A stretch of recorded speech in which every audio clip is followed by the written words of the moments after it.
Okay, so I just finished my first run of Shadow of the Earth Tree, the first DLC, well, the first and final DLC for Elden Ring, and I have some thoughts. Finished means did all the remembrance bosses, by the way. There's still so much to explore. It's such a massive DLC. But yeah, I'm very excited to actually hop back in and play more after I get this video recorded. But yeah, I have some thoughts relating to the difficulty discussion because so many people have been saying that the DLC is too difficult. And I completely understand where those people are coming from. I also kind of feel like there's been kind of this ire from both sides. Some people say that, just get good. Oh my god, Elden Ring is a hard game. They made a hard DLC. What are you saying? It's supposed to be difficult. And I don't completely agree with that standpoint either. There are levels to this. And I have to say, like, the first thing that anyone who plays this DLC should do is get all the Scatter Tree fragments you can get. Just go for them. If you're playing this game without collecting those, you are essentially doing a level 1 challenge run of the DLC. I'm serious. So many people have been saying like they don't really matter. Da da da da da. I didn't notice a difference, and I just don't understand that viewpoint. They are a quintessential part of the DLC. You have to go collect them. Honestly, if you're like a god gamer, you do whatever. But then again, if you're a god gamer, this might not be the video for you. I am not a god gamer. I noticed that my experience of the DLC got way, way, way, way, way better as my Scattered Tree blessing went up. That's just facts. That's just what happened. I had more fun playing the game when that stat went up. At the beginning, it was actually pretty obnoxious, I'm gonna say. I thought that like many of the bosses that I fought were overtly difficult, and I didn't feel like I kind of felt like I was the wrong audience for the game all of a sudden because like everything hit so fucking hard. Even the fucking trash mobs were all of a sudden hitting so goddamn hard that like I didn't even want to play the game. Level up your vigor. Second, get those scatter tree fragments. They are a quintessential part of this experience and make the game immensely easier. I think a second point of contention with the DLC that people have is the bosses. I think the bosses differ a lot in difficulty level. There's definitely one that stands out, and I'm gonna spoil it in a minute here, so if you don't want spoilers for this experience, now would be a good time to turn off the video. But like, for most part, I thought the bosses were pretty fair. I can see that the thing that From Software definitely leaned on was delayed attacks and dash attacks and AoE attacks in this DLC. I think every single boss in this DLC, at least the Remembrance ones, has one form of delayed attack or another. That's just a fact, I think. I can't recall a single boss that doesn't have a delayed attack. Maybe Bale, whatever. So yeah, and that makes sense because like we've been playing Elden Ring for 2 years at this point, before the DLC released. Delayed attacks were present in the first boss of Elden Ring. If you beat Margit, he had delayed attacks, and that was a moment of like a cold water splash to the face. You realize that, okay, I can't just panic roll everything. I have to be more considerate about my rolling. And that's definitely the case with the DLC as well. I think every single boss requires some sort of like learning the move sets before you actually complete it.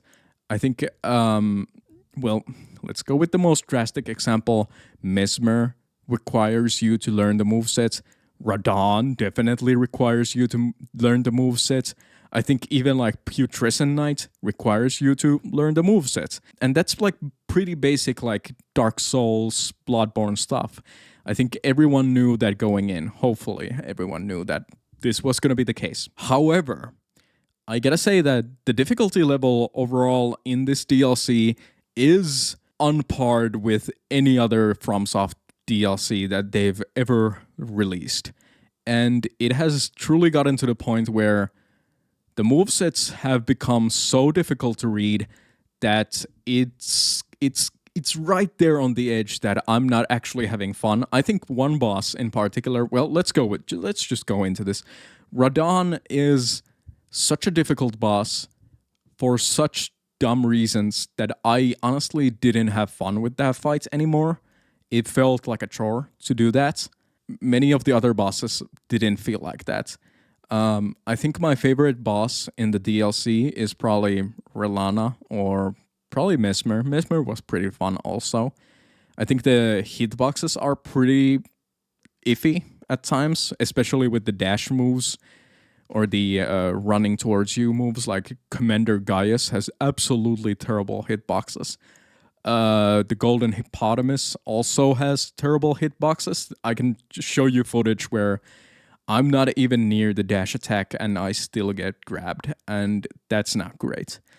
But like going to Radon specifically, I think they went a bit too far with it because the first phase of the fight is not that difficult, to be honest. Just learn his movesets, learn when to punish. It's not that difficult. But the second phase is kind of fucking crazy because, like, all of a sudden, you've learned the moveset. Now you try the moveset again on the same boss with the same moveset essentially. You try to dodge the things that you have been taught to dodge. And all of a sudden, the place where you dodge has a light beam hit it. So not only do you need to dodge where you instinctively dodge, but you also need to take into account this random AoE attack that comes out of honestly nowhere. So you're dodging the dodge. You're expecting the unexpected all of a sudden. And, you know, that's a core philosophy of that boss. It feels like they designed the boss around people learning the movesets and then punishing that learned moveset. And, you know, you can do it, but it's so punishing and so difficult that I honestly just crossed over to not having fun with the boss. And I think people have been like noting like, oh, how is this any different from like Orphan of Kos? Or how is this any different from Slave Knight Gale or something like that? And I urge those people to go try out those bosses again and compare them to Radon because it's like night and day, honestly. It's nothing alike. I think one thing that is really annoying about the Radon fights is also the constant like flashbangs. I think it's like on adding to the difficulty of the moveset, the added moveset, the alternative moveset, is the fact that you're being flashbanged all of the time. You are visually impaired during that fight. And I don't think that's a level of difficulty that is intended. I don't think they wanted people to go blind from that fight. And honestly, on my computer with a dated graphics card, I barely got through the fight even when I was using the most overpowered, the most broken build. And, you know, it kind of calls into question, like, who are these games for anymore? You know, like, there are some really good players that have already no-hit Radon, and that's impressive. That is truly impressive. But, like, are we expecting every player to be like that? Because hopefully not. Because, like, I don't think most of us have the time or the patience or the will to do that. So yeah, who is it actually for? It's been kind of nice to see that even the most hardcore players have kind of come to the conclusion that the second phase of that fight is bullshit. It's nice to see that I'm just not bad. I mean, I am bad, but like it's not just about that. You know, I understand that you gotta make it hard. Gotta make it hard. People have been playing this game for 2 years. It's probably the most popular FromSoft game ever. Gotta make it hard. But at some point, the hardness, the difficulty transcends into not being fun anymore, at least in my case. So when I finally beat Radon, and as I mentioned, it felt like a chore, I did what I always do when I am doing literal chores. I listened to a video essay. I watched a video essay while doing that fight, which honestly sucked so much of the ambience, the dope ass music. The music in the second phase is so great. But I couldn't keep listening to it again and again and again and again and again and again. So I watched a video essay. Or a new enchant system for armor would also work. This one is pretty self-explanatory, so I won't waste our time getting into it. And just to be clear, doing all of these would be overkill, but just like when I play Hunt Showdown, I'm just shotgunning to make a point. It should be mentioned about the build that I'm using in that clip that I used it as a necessity. I simply did not see any other option on how I could beat the boss with my build. And of course, I could respec into something different, but if that doesn't work, then I wasted a larval tier, and I plan to take that character in the New Game Plus, where I might want those larval tiers once again. A funny thing actually happened after beating that boss, and I noticed that Sean C., another popular streamer, actually beat the boss with a shield. And it was one of those like parry shields. No, not a parry shield. I can't recall what that is called. Well, anyway, he beat it with a shield, and most of the attacks that I was painting over became a joke when you could block them. I didn't even consider that you could use a shield for that fight. I honestly haven't used a shield in one of these games since Dark Souls 1, probably. Completely honest, like just the stamina shields in Dark Souls 3, not actually using them, just using that as a stamina recovery method.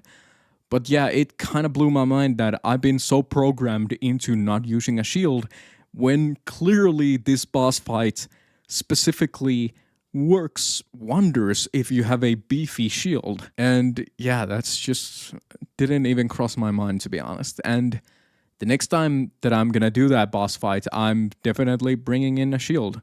Do you need to upgrade those? I have no idea. I haven't used one in the 2 years of Elden Ring. And even before that, but I guess I'm about to find out. Finally, From Software got me to use a shield, I guess. Now, we could have a discussion about, well, should a shield be required for the final boss when it doesn't fit into every single build? But I think, as the DLC has shown, there are many bosses that are weak to many different things. And with the case of Radon, he is weak to shields, apparently. With the Sunflower boss, I can't even remember the name of it, I did that first attempt with my Blasphemous Blade. So that boss is incredibly weak to fire. So I think a thing that From Software, I don't know if I can say wants or requires, is to try out different builds.